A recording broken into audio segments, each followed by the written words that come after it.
Hello, everyone, and welcome back to my channel. I am Hanna, evolutionary astrologer, and this video is about one of my favorite asteroids. Actually, probably my favorite asteroid. Shh, don't tell the others, which is Pallas Athena. Pallas Athena is the warrior goddess. She really embodies that superhuman archetype. And I'm actually going to be expanding on this theme at the Omega Institute of New York. This is going to take place on October 3rd. So the weekend, the 3rd, the 4th, and the 5th so again at the Omega Institute in upstate New York. It's a beautiful place. I'm going to be surrounded by these amazing astrologers, masterful astrologers in their craft, the great Maurice Fernandez, Nadia Shaw, Lynn Bell, and Anne Orley. And the theme is a celebration of the feminine in astrology. Jupiter is about to move into Cancer. We're going to talk about the asteroids. We're going to talk about the new dwarf planets, Black Moon Lilith, the eclipses. Like it is, we're really going to focus on this, the feminine celestial bodies, the feminine influences for both men and women. And one of the talks that I'm going to have the privilege to talk about, will be Pallas Athena. It's actually called Pallas Athena and the Women Who Changed the World. So I'm going to be talking about the women, women in our history that really made a real difference. Women who were creators, women who were pioneers in politics, artists, scientists. So really across many, many fields. And, one really interesting thing about one thing that all these women have in common is a very strong Pallas Athena in their charts. So, it's the Pallas being really powerfully active and being that very strong guiding force behind their vision, behind their creative genius. So today I want to offer a little preview and really introduce you to the incredible energy of Pallas Athena. And if you haven't yet checked out the full program, I really invite you to take a look. I will post a link below so you can take a look at, all the amazing talks and the presenters and the themes. It's really such an honor for me to be a part of this. And it is a gathering that is so much more than just sitting around and listening and taking in information. There's going to be music, there's going to be ceremony. We're going to play outside as well. It's a really true experiential experience, interactive. There's going to be this very dynamic spirit running through it all. So, and last thing, that this is not just for astrologers, this is for everyone. If you are an astrology enthusiast, if you're just a beginner who barely knows anything, you'll get so much out of it. But also for those who have been engaged in astrology as well, because there's just going to be so many levels to this and really a very deep initiation into this world. Okay, so let us begin. Let's talk about the incredible Pallas Athena. So first of all, I just want to share with you a little bit about what was going on when the context of when Pallas Athena was discovered. Pallas is an asteroid, and she was one of the very first asteroids to be discovered, and this was back in the early 1800s. And what was happening was that the discovery of these asteroids was first of all, it was an astronomical breakthrough, right? But we got to think that there's something much deeper here happening, because when new celestial bodies are discovered and we see them, there's a symbolism here. There's a symbolic revelation that's happening. There's a message that says, hey, humans, we're now ready to see these parts of ourselves, our psyche. So when we have a new celestial body being discovered out there in the cosmos, it's like this a new part of our collective psyche comes into view. So it reflects our own evolving consciousness and really a message, a sign that says, hey, humanity is now able and ready to perceive something new about ourselves and to really ultimately integrate these new layers of experiences. And we do a lot of this in astrology through the archetypes, right? So, what we're ready to see, what we're ready to acknowledge, what we're ready to embody, what we're ready to heal.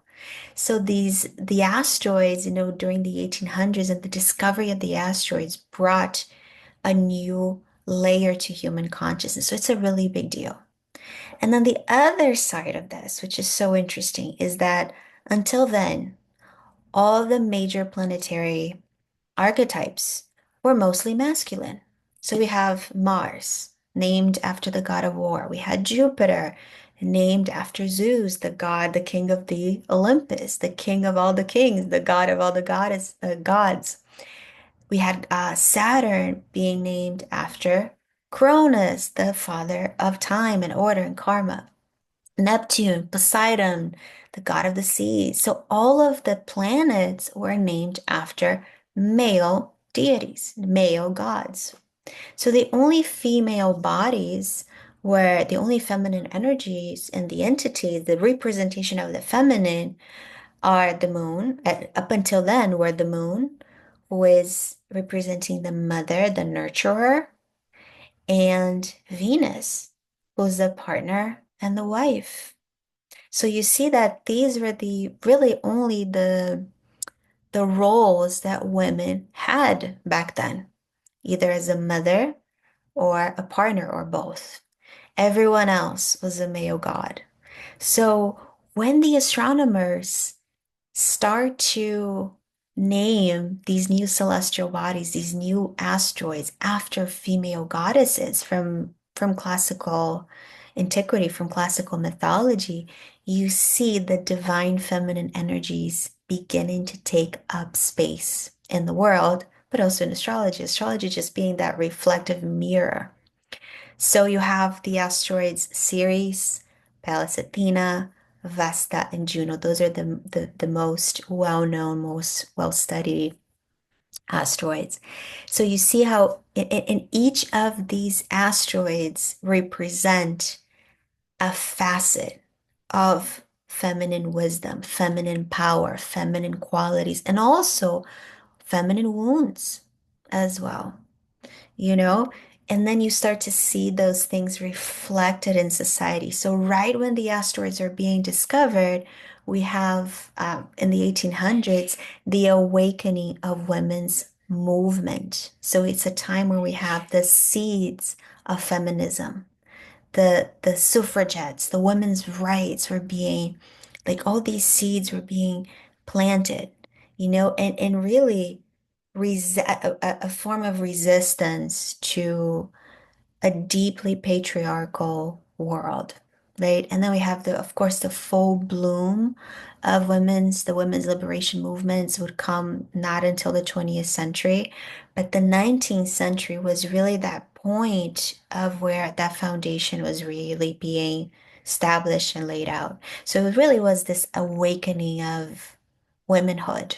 We had the rise of female artists, we had the rise of writers and thinkers and really connecting with their voices and expressing them, expressing their voice and their creativity and um their knowledge into the world, right? So it's not random that you have this awakening of the feminine and these new celestial bodies, these asteroids being discovered and being named after female goddesses, right?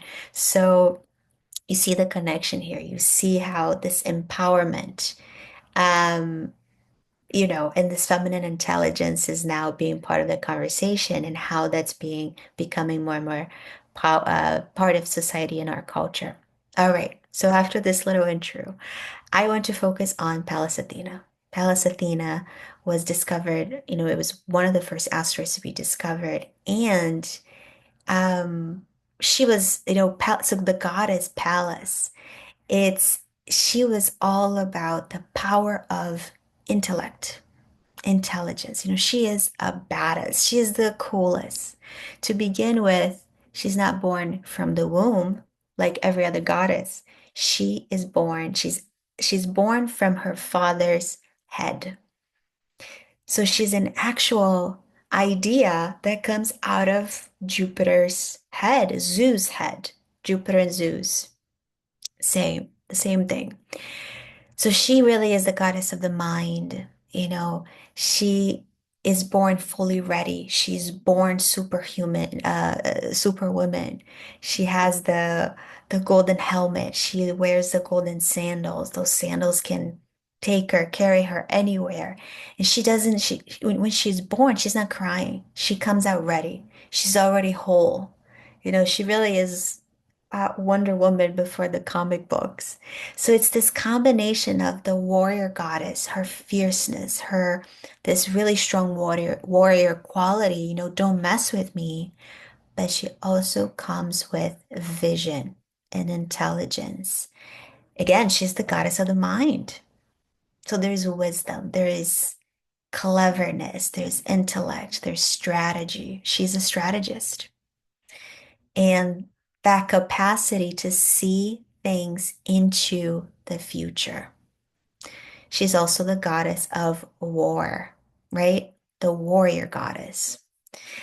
But not, she's not necessarily the bloody and the violence. I mean, that's more of her brother's territory, Mars, you know, that speaks about that spirit of war and going into the battlefield and the blood and the violence. She is cool. She is the strategist. She is the general. She is the mind behind it all. So it comes with that sense of foresight and insight and really having a plan. That's why she is considered the goddess of strategic vision.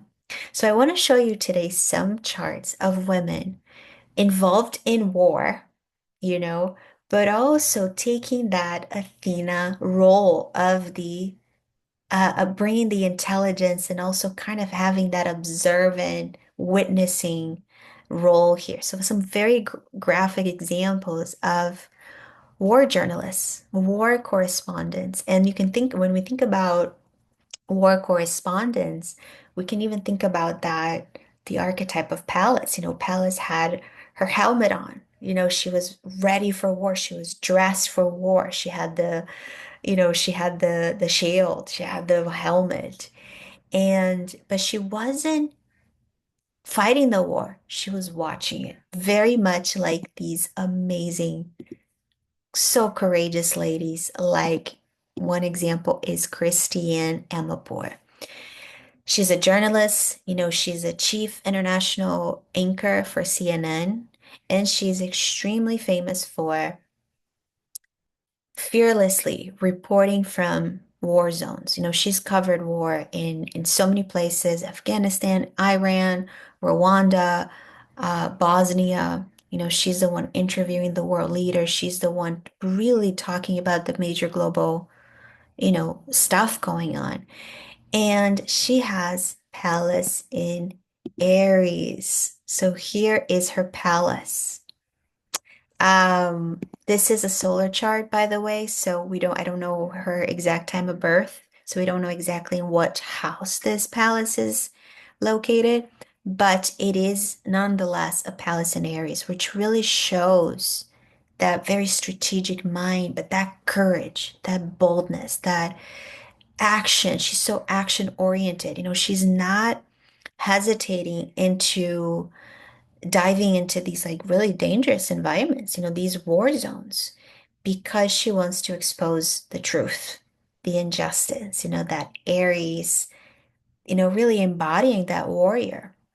And you also see that her Pallas in Aries is opposite Jupiter in Libra, which is really interesting because Pallas and Jupiter have a relationship. Remember that Jupiter is the father of Pallas Athena. So it really shows here, it really highlights this balancing effect of the direct action of Aries, but also the diplomacy and the fairness of Libra, right? So she is going abroad. She's going to the Jupiterian places, right? She's going to the foreign lands, but she's coming in, she's fighting for the Aries, the truth, the moral and that global context. So it really is that fierce strategist that meets the diplomacy, the diplomatic wisdom, right? It's also opposite her moon.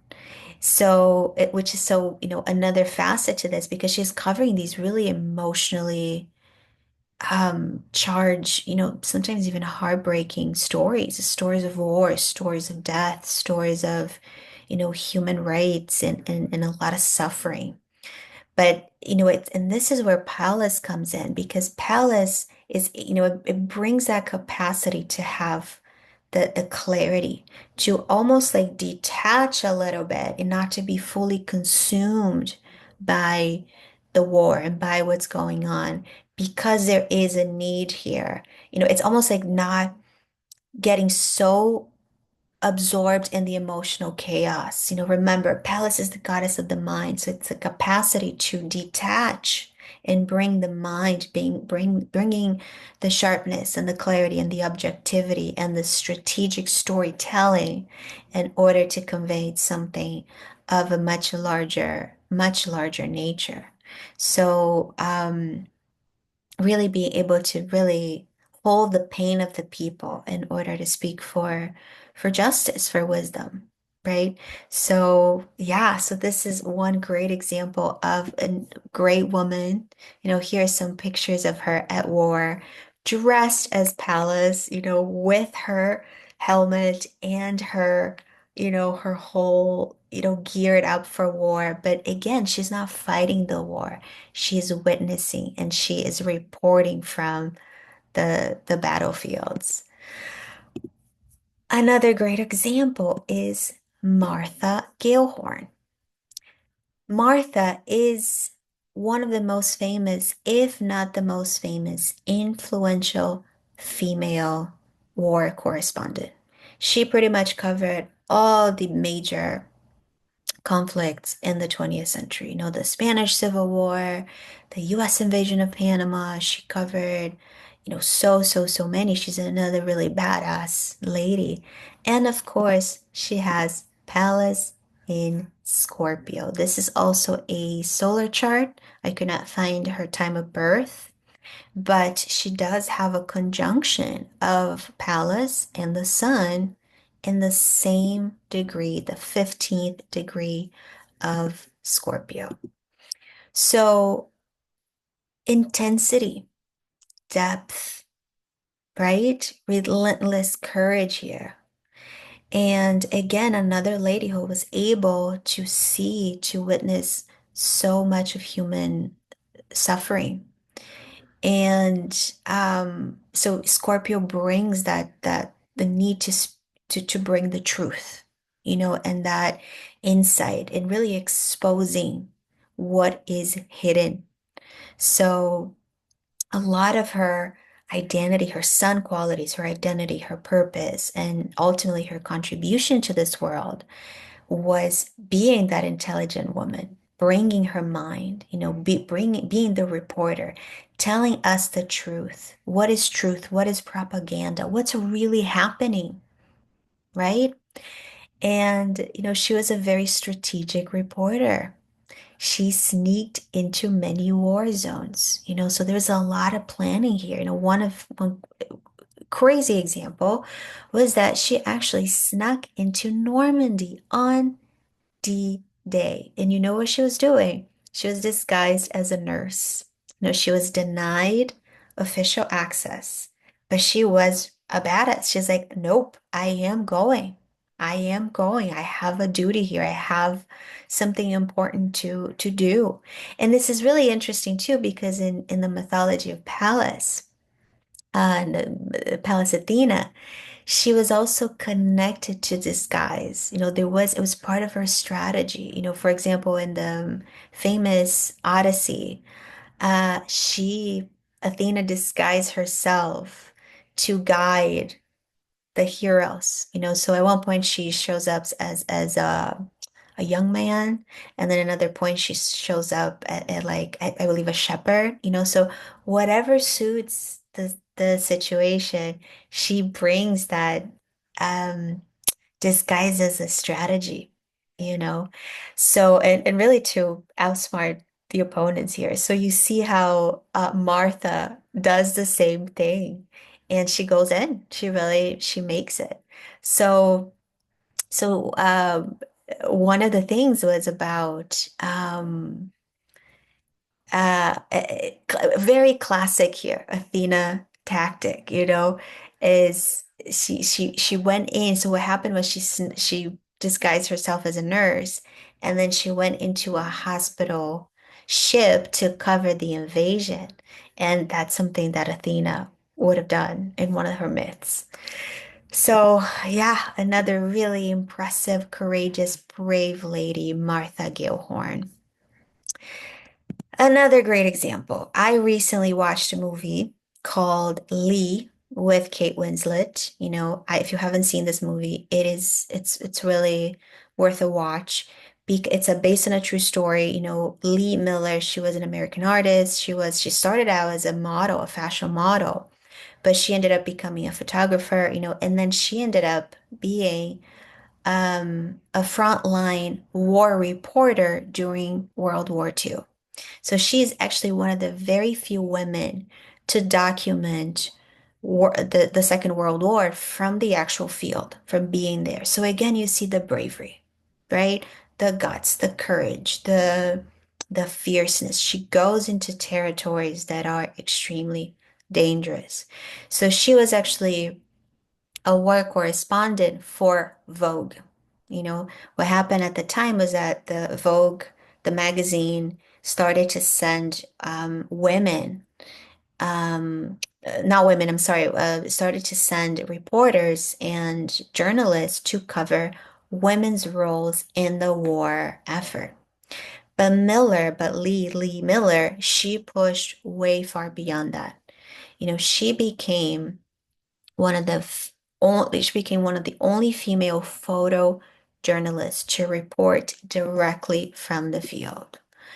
We actually have a time of birth for her chart. It's 415, and you see that her palace is in the eighth house, right? So again, war, destruction, death, suffering, and the capacity to be in these brutal, traumatic territories, but the capacity to be there, witness, not fall into despair. It's that coolness quality of Pallas Athena. And you see that also it squares, her palace squares Chiron in Aquarius. Aquarius is photography. So she's, her tool was her camera. So she's really, and she was going to the concentration camps, the aftermath of the concentration camps. Her pictures, if you take a look at her pictures, they are brutal. She's really capturing that eighth house theme of death, the wreckage of war, the wounded soldiers, the wounded civilians, the horrors of war. And she was using her camera, her Aquarius, as a weapon of witness, right? Through the lenses of the Aquarius. Um, so, Pallas Athena energy isn't touchy-feely, right? It's that capacity to maintain control over our emotions. It's that capacity to have strategic coolness. And here was such an asset because otherwise she probably could have not handled to be around so much, pain, destruction, and death. So the Taurus, the Pallas Athena in Taurus, maybe was giving her some type of the part of her strategy was being grounded, in the midst of so much horror. And maybe it was part of her armor, right? The Athenian armor that really allow her to really be a witness in these atrocities without collapsing, right? So again, the Aquarius is the photography, is the photojournalism, is the documenter, is the observer. She is in the front lines, but she's not actually fighting the war, right? And Chiron in Aquarius can show also the exposure to deep social wounds. This is way beyond her own personal wounds. She was really capturing the wounds of the collective. And she exposed it, she framed it. She was out in the magazines. And maybe also being, bringing that healing quality of Chiron in order for us to heal as a collective, as a society, we need to first look at it. We need to first acknowledge what was going on. So I believe that was also a part of her, that connection between the Pallas and the Chiron and how she used the pain of the world.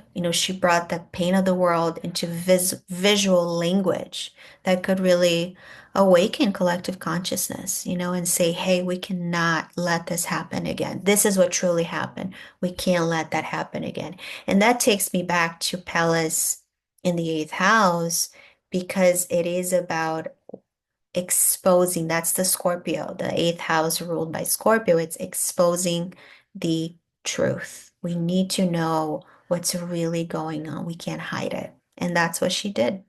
And speaking of fierceness, let me tell you what she did. I mean, these are a few pictures of Lee. Again, you see the helmet, you see the camera as a tool, right? And the Aquarius. But speaking of courage and fierceness, this picture on the right of her in the bathtub. This is actually a scene from the movie.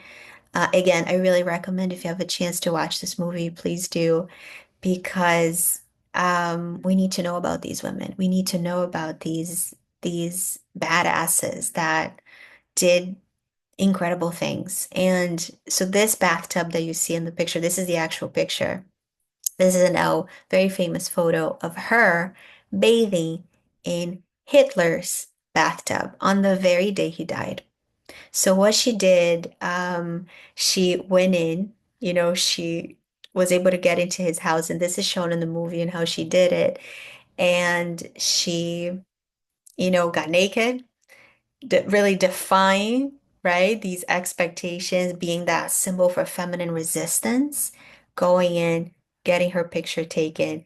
And I, of course, had to look at when, the actual day that this happened was April 30th, 1945. This is picture of the movie and Kate Winslet.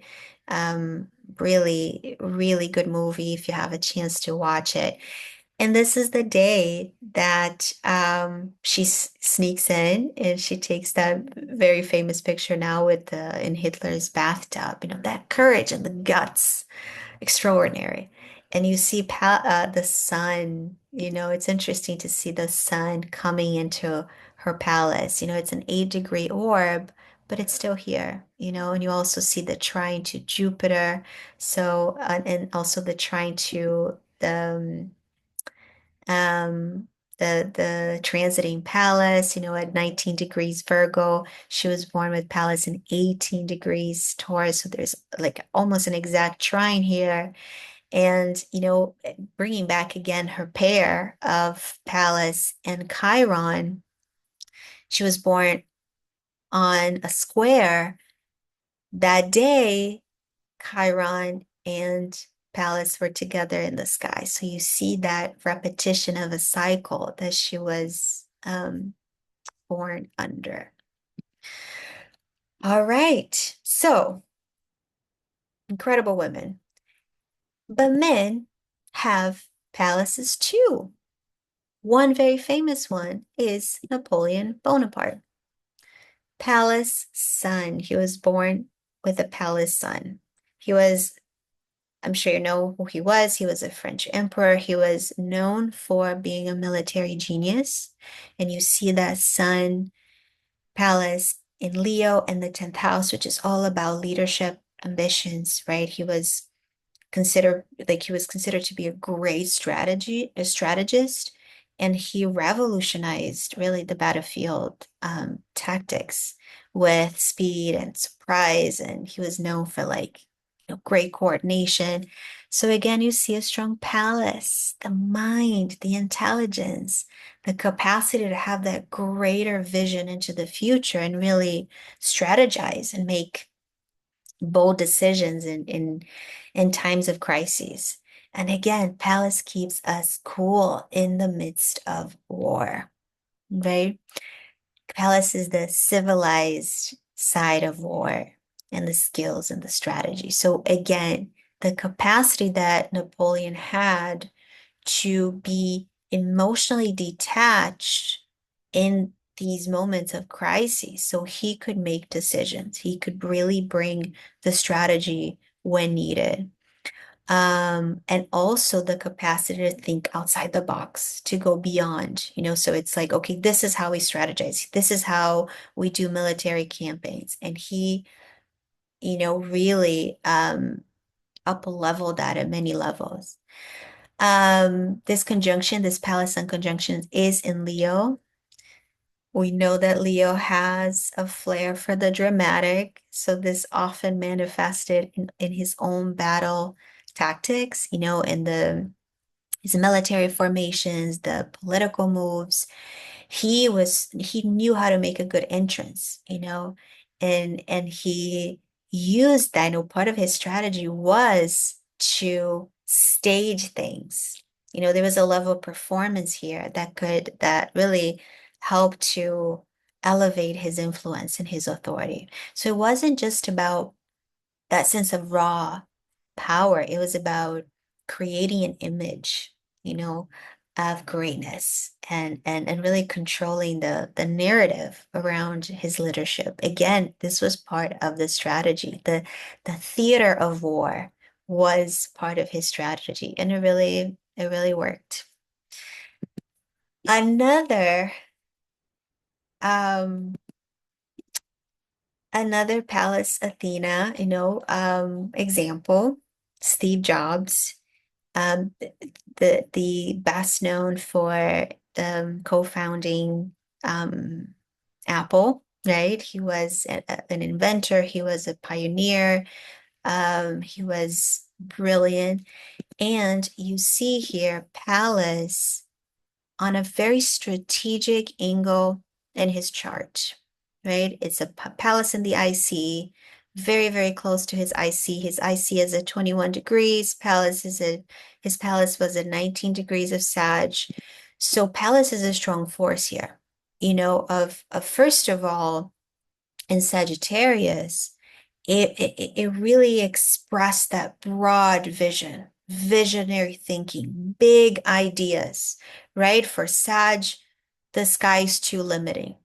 So you see his this capacity here, this brilliance, and really the drive to expand boundaries.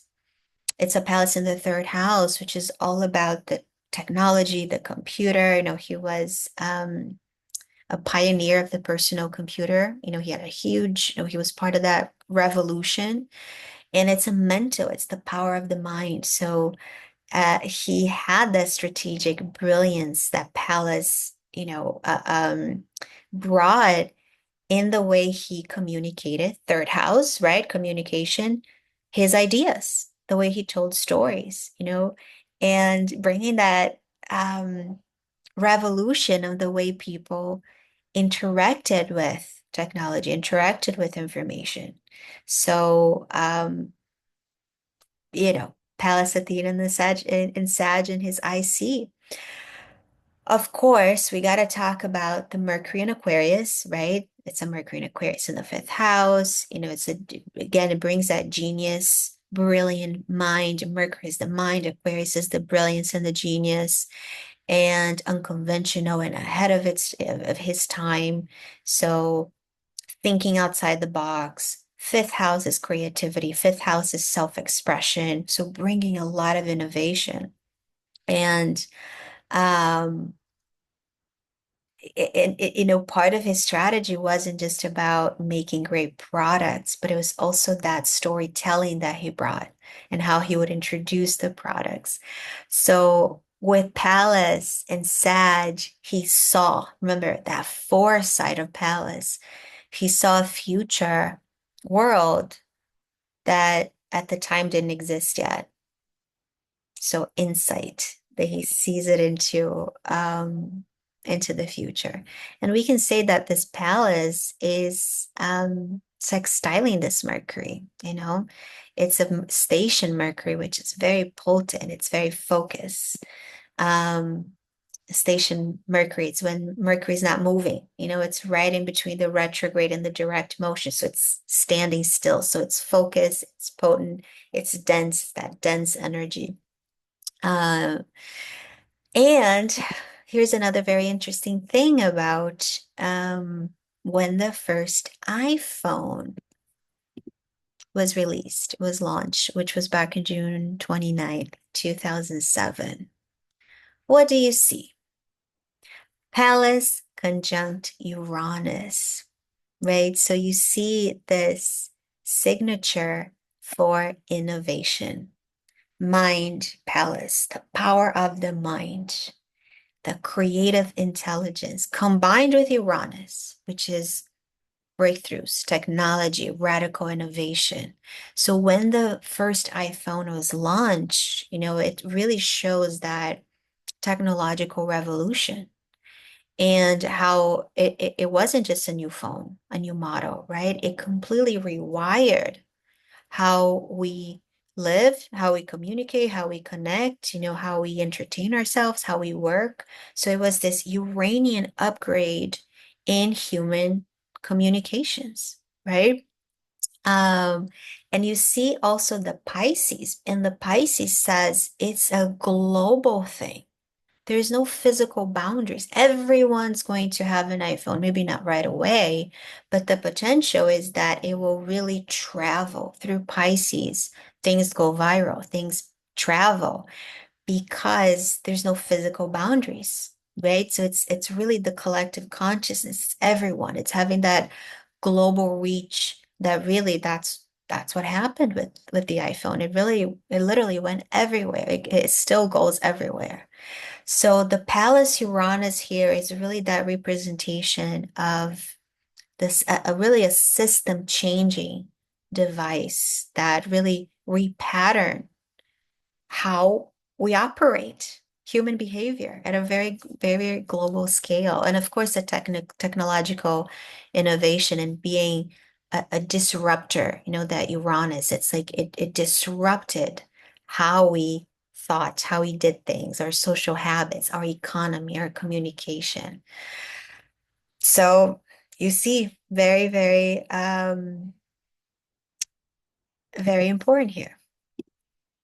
Um, So you see here the chart of Steve Jobs, and when the first iPhone came out. So you see the Pallas Uranus is right on his angle. So every time a planet is on our angles, it's important. It's think of the angles as a very strategic location. It's the cardinal points in our charts. So you see the Pallas Uranus on his angle. You also see the North Node, right? The North Node is here. So it's really part of the destiny where the direction that he was going, the really propelling him forward in his vision. But it was the North Node of the collective as well. It was a North Node in Pisces. So how it changed, you know, how it really impacted all of us. Um, it was on his sun, his natal sun in Pisces, which brings that recognition and purpose and the visibility and the recognition and the destiny. And of course, this was all happening in his sixth house, which is the house of work, right? And the Pisces, the global impact. Um, and the other interesting thing too is that, you know, if you look at his own natal palace in Sagittarius, Jupiter is also on his Pallas. And remember the connection of Pallas and Jupiter. They're closely connected, father and daughter. Pallas was Jupiter's favorite daughter. So there's something here, important. And Jupiter was retrograde. So this Jupiter was traveling on his Pallas back and forth during the whole year. So maybe there's a symbolism here of this Jupiter blessing his daughter, right? The father coming in, touching the daughter and saying, okay, here's my blessing. Here's, it's almost like expanding and awakening this the deeper intelligence here and the creative force of Pallas and really inside of Steve Jobs. And of course, almost like this giving permission, right? Giving this divine Jupiterian permission to manifest something really monumental um, and put it out into the world. So yes. Okay. Well, I hope you enjoyed this presentation. I hope it sparked your curiosity. There is so much more. This is just scratching the surface. I hope you feel inspired to learn more about Pallas Athena. Again, I'm going to be talking much more about Pallas at Omega at the Omega Institute of New York.